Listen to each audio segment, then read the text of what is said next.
Tabooed Talk. Okay, so to another episode of Tabooed Talks, actually. Taboo Talks. We are broadcasting out of St. Kitts and Nevis. And our guest today is Orson Nurse. He is a citizen of St. Kitts and Nevis, but he lives in the UK. And he's recently found, newfound fame. He's now an actor. So we have a celebrity. Hey, it's giving. Cheers.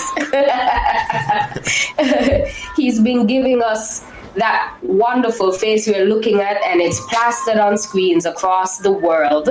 Yes, awesome. Come on now.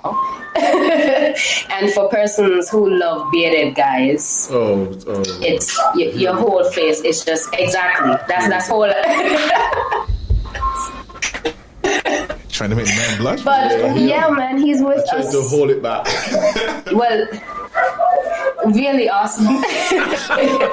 I'm joking. So, welcome to the podcast. And let me just set some context, because with an intro like that, persons might be questioning, but acting ain't nothing taboo about it. But for our local sphere here, located in the Caribbean, I might be wrong if I say this, but I'm not sure of anybody else who's left St. Kitts and Nevis and has starred in a movie or has pursued an acting career. I know that there was, I can't remember her name right now, a Jones lady. She left St. Kitts and Nevis and she went on to become a singer in the UK. Mm-hmm. But I don't know of anybody who is an actor from St. Kitts and Nevis. So let me get them cheers again, Gavin. Let's get them cheers again. Disembodied voice, that's in here. And thank you. I don't know of anybody born and raised, but I definitely know of a few actresses and actors. It actually, there's a young guy who's just now, I believe, got a contract with. I want to believe is the UK version of Cats. I can't remember his name, but he definitely. Oh, I know who you mean. Yes, he does. He was in Trinidad. Right. There are actually quite a few people who have Caucasian and Division roots. Oh, okay. In the entertainment and theater game. But that's not the point. That's true. The point is, illustrious guest here today, and let's jump right. Yeah, man. Introduce yourself, Awesome. And tell us how did you get started in acting? Oh, boy! If I could give like a penny for every time I've been asked this question. So, if I'm being totally honest, acting has been something that I've been kind of trying to pursue for a while, but I hadn't really had the time, if that makes sense. I was more in towards my modeling and stuff, because that's what I'm known for. I'm known for runway modeling and fashion modeling. Whereas I just decided that I wanted to find the life that I don't need to holiday from, if that makes sense. That is, and I realize that's your WhatsApp status. It is profound. It is profound. Fellow creators, we understand. Yeah, like I want to wake up and know, boy, I don't need a holiday. I'm living that life that I'm comfortable. Right. I'm living. So I just basically started kind of getting to do like extras roles, like on different sets and stuff within the UK, to kind of get my feet wet and start to understand how does the film industry work, get the ground roots of what to expect, what not to expect. I've seen a lot behind the camera, in front of the camera, so I've got a lot of knowledge in terms of the film industry within the UK. So when this role actually came along, I think I had enough like grassroots knowledge to say, well, I need to ace this one, because I think as creatives, you may know, it's very difficult to get feature roles within the filming industry. Let me interject here, not to cut you off, but we are mentioning the film and stuff like that, and we haven't actually mentioned the film that you starred in. So it's the film 83, and it's a feature film about the Cricket World Cup from 1983. That famous matchup between India and the West Indies. And I'm no cricket person. I don't remember that match. I've never heard about it. I've never seen it, but I guess I'll be looking at the movie and then looking at clips of what actually happened. And the thing about it is, you don't even have to be a cricket fan. You don't have to be a cricket fan to watch this movie, because it's a very feel-good movie. Like, people's walked out the movie and go, oh my God, I didn't think I was going to enjoy this, because I thought it was going to be very cricket-orientated. But the storyline, yes, there's cricket involved, but there's a storyline that will pull at your heartstrings. And I think that what actually caught a lot of people in terms of the storyline. Right. So the reviews I've seen have said, it's a cricket movie, but that's just the vehicle to get you to watch. Absolutely. The reviews are just crazy. Right. Indeed. Crazy. They are. Let's not even go into them. Crazy.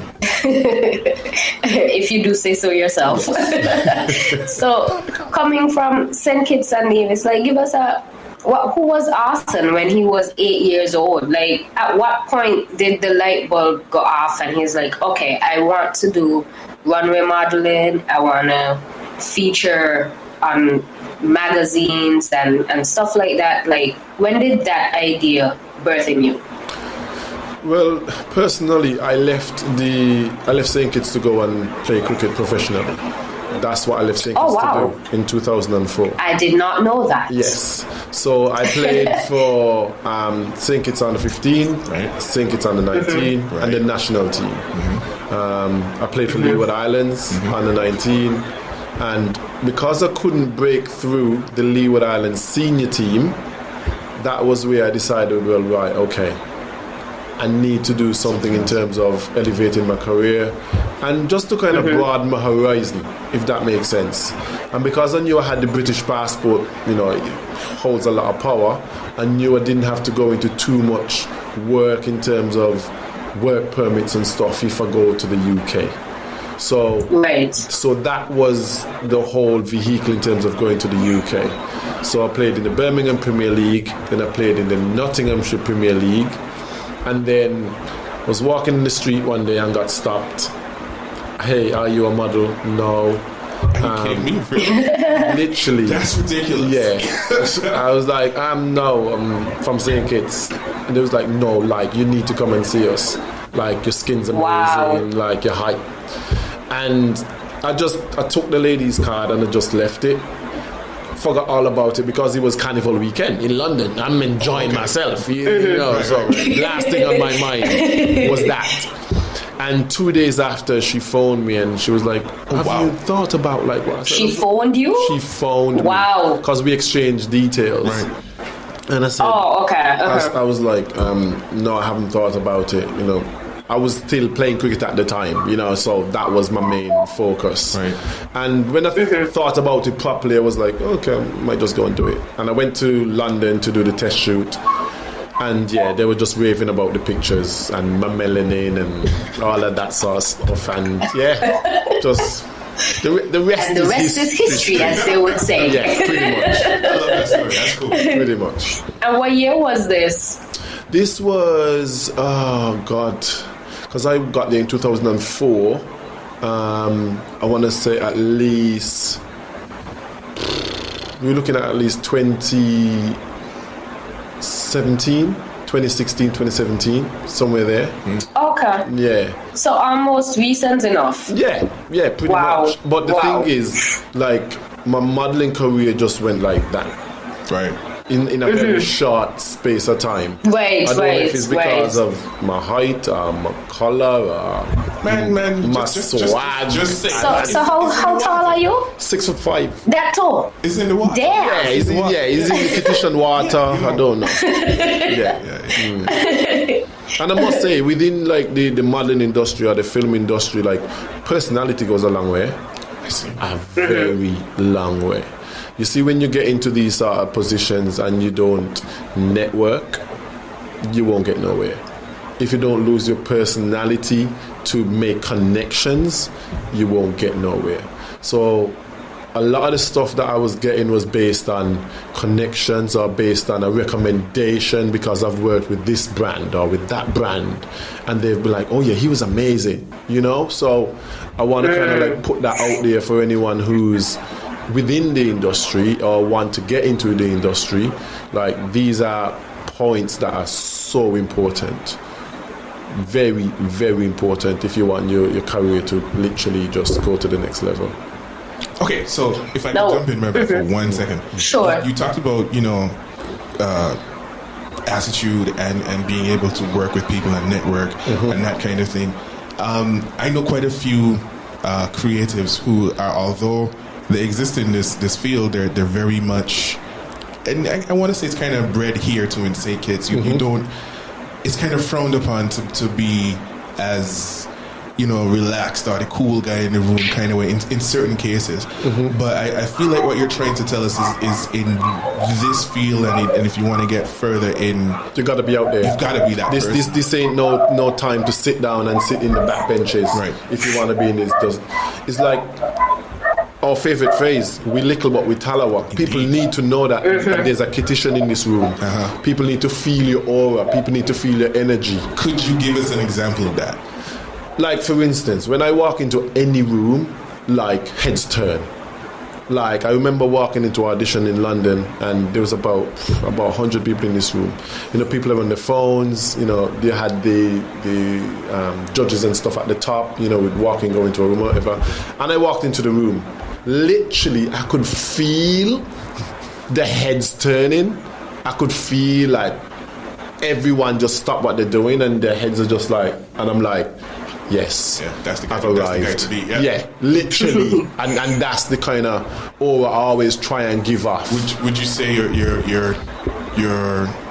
career as an athlete, as a cricketer, prepared you for that? 100%, because they got the mental toughness. If you're not mentally tough, and one of the most important things is, if you cannot accept criticism, don't come into this field. Don't do it. Don't. If you cannot accept no's, do not come into this field. Yes, I've received 1 or 2 yeses, but if you know the amount of no's that I've received, you would think like, I would have given up already. Right. But within this industry, one massive yes, which is obviously the one that I've just received, overshadows all those no's that I've been given before. So. Now, behind the scenes, what are some of the ugly truths that you've had to experience? Like, we see the glitz and the glam on the screen, but we hear of people being nasty on set, even just unfortunate events such as the Alec Baldwin situation the other day. Yeah. What have you faced any of those, especially for somebody, again, from St. Kitts Nevis? This is not a prominent career path that we take here. So you might be one of the firsts, including the other guy, and I really need to get his name because I'm referencing him. Yeah, and I did a news item with him the other day. To see who this guy is. He's doing the Lion King on Broadway. Okay. So in terms but of, yeah, what are you see the glitz and the glamour, as you say, but when you're on set, it's a whole total different ball game. You get different atmospheres as you could imagine. You've got actors who are literally trying to get into their zones, or trying to stay within their zones of whatever character they're playing, and somebody's phone might go off, and the director's just going to hit the roof. Because that piece of filming that they've just got is possibly the best piece of filming they got from that actor all day. Right. But now they can't use it because somebody's phone just literally gone off. And then that's a reshoot, and then that's over budget. And they might not get the quality of acting that they just received. Right. So that's one of the major things that could happen on a set. Another massive one is being unprofessional, if that makes sense. Like, I've seen actors turn up on set and don't know their lines, haven't even looked at the script. That is like suicide. Like we total suicide. We hear about that kind of stuff from people, but I have seen it. Wow. Yeah. I actually want to crawl into a corner and like... You feel it for them, yeah? Yeah, I'm like, gee, I feel it for them, but I also think to myself, like, why the hell are you so unprepared as a professional actor? You know? And don't get me wrong, like, these actors has got 3, 4, 5 different roles that they're working on at the same time. You know what I mean? So maybe they might be properly dedicated to one, and the other one is just like, oh yeah, I'll just wing this. Yeah. You see what I mean? So for me, I just feel like you need to have the same professionalism for any set that you walk onto. So that's one of the big ones I see. Facts. Now, speaking of lines, just how thick was that script that you had to learn for the show? Well, it wasn't. For 83. It wasn't thick. It wasn't thick because we've just got short dialogues. A lot of it is action, if that makes sense. Sports, cricket. Okay. Yeah, I mean, so the dialogue wasn't massive to worry about. What was important is portraying these legends very well known people. To the best of their ability. We can't have the legends look at that film and go, "Would that hear me?" You see what I mean? They need to see the mannerisms. They need to see the same facial expressions. They need to see the same stroke play in terms of the cricket. And they just need How was that for you guys? Was that like, oh my gosh, I'm under a bit of pressure because I as you just said, I can't have these guys watching this and be like, but that ain't me. Absolutely. So how much of that pressure, like, how did you deal with the kind of pressure? It was massive pressure because you ain't talking about 1,000 people or 1 million people. You're talking about 1 billion people who's going to see this performance, you know. So you've got one opportunity to get this right. And if you don't get it right, 1 billion people has seen that you haven't got it right. And that doesn't give you any more opportunities to get more film roles. That literally could just, that's your career done. You see what I'm saying? Right. So it's so important that you get a part like what I played or what Jace played, which is Viv Richards, and you know, these are massive legends. You have to get their parts right. So in terms of the pressure, for me, I watched a lot of film, if that makes sense, because I needed to make sure that I got his swagger. He's got a different walk. He's got a different cricket stance. So I had to learn. And this is Sir Viv. Yeah. I mean, Sir Lloyd. Sir Lloyd. Yeah, oh, right, Sir Lloyd. Yeah, so I had to learn all of this down to the T. And when we shoot and it doesn't look right, bet your bottom dollar that you're going to be out there all day shooting it until it looks like Clive Lloyd. That's how it works within, you know, those high-end budget films. Yeah, okay, so you mentioned... Like legit hot sun and so on? You're talking about legit hot sun. You're talking about shooting in sweaters, shooting in a wig. Yeah. Like, have you seen the trailer? Yeah. Yes. Those turn up on set 5 o'clock in the morning. You eat breakfast. You're on set for about 7. Where was it shot? India, Glasgow, and London. Wow. Yeah. So you were on location. Wow. Oh, it was crazy. One day, I remember it was probably about at least 25 degrees, and that's hot in the UK. Let me tell you that. And we were shooting from 7. We didn't get back to the hotel till about 11:30 the night. Wow. So yeah, people see the glitz and the glamour, but they don't see the hard work what it actually take to give you, you know, what we produced. You know. And for your bald head going from here passing over it to... Oh my God. Don't mention it. Do not mention it. You know when you take that wig off, it's like you feel like something's left. It's like, something's left in your body. I'm like, whoa. So yeah. Great experience, though. No, you mentioned the other two actors. Yeah. Could you tell us who they are and who they played as well? Yeah, so Jace Taylor, he plays cricket for St. Kitts as well, and for Leeward Islands as well. Mm-hmm. He plays Viv Richards. He got casted here in St. Kitts because the casting agencies was going all over the Caribbean trying to find the correct fit. Yeah, for these actors. Sheena Berridge, he got casted here in St. Kitts as well, but based on a recommendation from myself, because they were struggling to find a Sheena Berridge. Right. And I knew his biomechanics, so I was like, you guys need to go and look at this guy. And he actually got the part. So there was 3 Kittitians on set, it was just amazing. Gavin, come through with them cheers, man. Yo, that is big. Yeah, that is big for you guys. I don't think Kittitians actually realize yet how big it is. I don't think they have, if I'm being honest. I hear you. And it's because it's one of those groundbreaking watershed moments. Correct. I agree.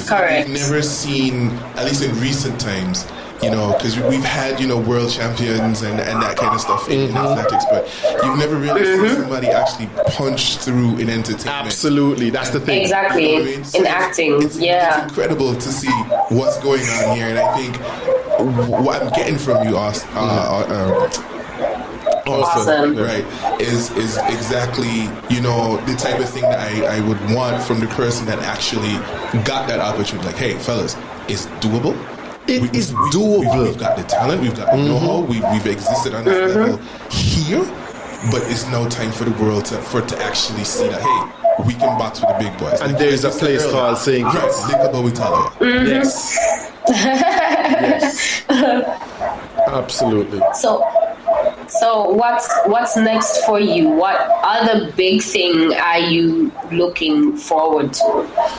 So obviously I fly back to England in the next couple of days. I basically go and sit with my agent and just kind of start looking at what other opportunities I should explore in terms of the industry, so the model industry, because I don't want to give that up yet. I still feel my melanin's got a little bit more left in it to get a bit more. It's giving. Yeah, it's giving bigly. Yeah, it's giving bigly. So I'm gonna stick to that, and then I just had to. Sorry. Absolutely had to.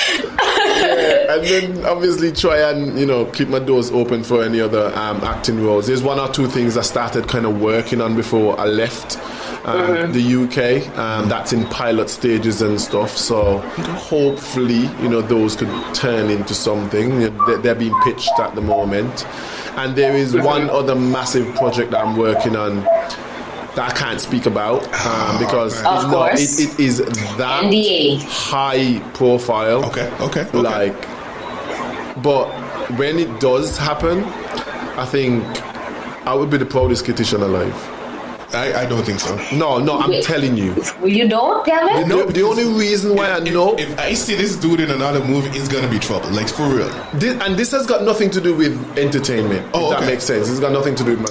This is just something that I'm working on country-wise. Okay. Yeah. Okay. So when this does happen, and I'm going to say, I'm speaking it into existence. When it does happen... Yes. Sprinkle that magic dust. I will be the proudest Kittitian alive. All right, okay, cool. I said it here first. All right. Actually second. Hey, exclusivity. I'll take it. Exclusivity. Yeah. I'll take it. Speaking of manager and so forth, no, that's another part of it. That's another side of it that we don't see, we don't know about. So how do you navigate that side? In terms of... managers and contracts and how do you negotiate payment and stuff like that, even paying, like how much, well, I can't ask you directly like how much you got paid for this role, but like what was the wage, like how does all of that happen behind the scenes? So normally big budget films like 83 and all these other Spider-Mans and stuff like that, they would run through an agency, if that makes sense. So the way how they casted 83 wouldn't normally be the process in how you would cast for a massive film like that. But because they wanted to, as I said, get the genuine cricketers and, you know, genuine like emotions, that's the only reason why that was casted like that. So any other big budget film, you'll have to go through an agency. The agency speaks on your behalf. They negotiate payment and all that sort of stuff. Whereas in terms of, if you're speaking of the modeling now, like I control a lot of my modeling contracts. So freelance, basically. Yes, I'm with an agent. So anything comes through that is 20%. They get 20% of whatever I make. But if I could manage my own jobs and my own contracts, then whatever I make belongs to me. So it's a double-edged sword. Is it more difficult to be the freelancer versus relying on an agent? Not really, because if you got content, and if you're known, then being freelance is pretty easy because people contact you. They know who you are. Being a freelancer and I'm going to use a word that you're not as well known, it's difficult. It's very hard to kind of get to high-end jobs, if that makes sense. So having an agent is good sometimes because you get, you know, the massive budget ones that you wouldn't hear about in an ad or on a website, because they get the first inside scoop. All right. And so, like, okay, so the agent gets, and you've negotiated your pay and so forth, and then do you stick with the same agent going forward? Not necessarily, because that agent might just be specifically for, like, for argument's sake, we had a separate agent for 83. They're called Sports Promotions, and they were out of London. So they got the contract to look after the actors within West Indies and all the so they manage that. Whereas I might go on something else, but it's a different agent that would manage that process. And they're hired through the actual production. And they're hired through, absolutely. Now, you said you shot in 3 different locations. What were those days like? And in terms of moving between that many locations, and I can just imagine other sets when there are even more locations to be shot on. What was that like? The different, I guess, in jet lag, how do you manage those small things that you might not know of? Jet lag, moving in between time zones possibly, and all those little other things. How long did it take to shoot as well? So it took about a year to shoot. In terms of the whole process to get everything sorted and all that sort of stuff, it took about 4 years. So they started researching like from 4 years ago, from like getting the script together, getting makeup team together, getting wardrobe team together. Like it was a whole 4-year project. Wow, and that's coincidentally around the same time that you started modeling and stuff. Wow, absolutely. Yo, this legit was a look at the universe. Yeah. I'm saying, look at the universe, Full circle. Bruh. Full circle. Bruh. Full oh circle. My gosh, I have goosebumps and all. full circle. Wow, that's awesome, yo. And in terms of managing, then acting in the different locations. It was in and out, if that makes sense. So, for instance, if we were shooting in Glasgow, we will shoot there for about a week. Then you go back to your normal life. They might say, okay, we're shooting in the next 2 months. So it wasn't a long process in terms of you shooting it all. You had breaks in between, if that makes sense. So in terms of shooting in different climates, it was nothing, if I'm being honest. There's nothing to worry about. All you had to do is make sure that you're on set, you don't miss the plane, and you're ready to give your A game when you're called upon.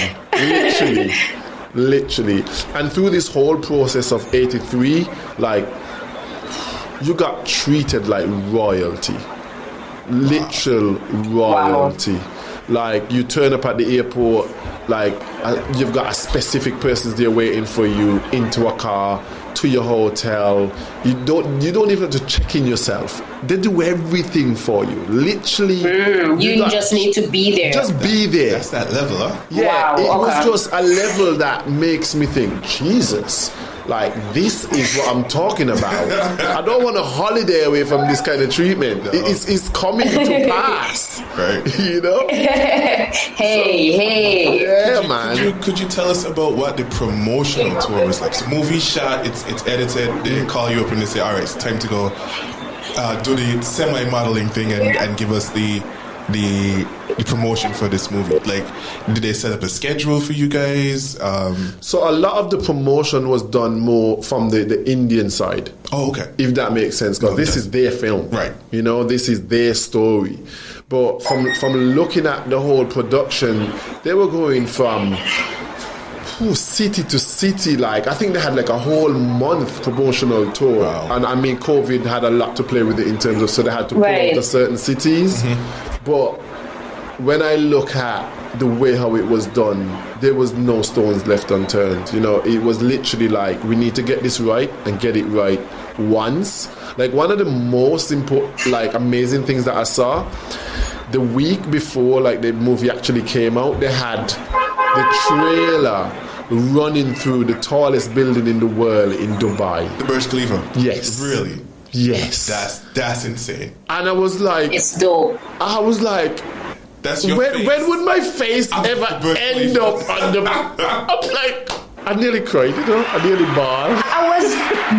Come through with them things. I'm just about to ask you, like, bro, in all of this, when have you not shed a tear? Like, it's moving. It's giving a lot. I haven't cried, but there's been times when I just lie on my bed and go, is this happening? This really happening? And here's the point that I'm subtly gonna make, which I think he's already thought about just from the look of his face.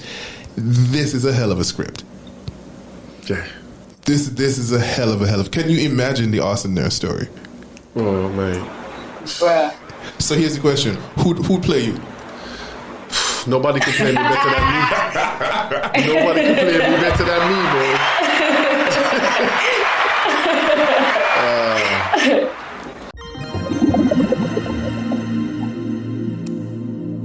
Taboo Talk. We'll continue this conversation in the next episode of Tabooed Talk. Like, subscribe, hit the notification bell so you never miss an episode, and listen to our podcast version wherever you get your podcasts.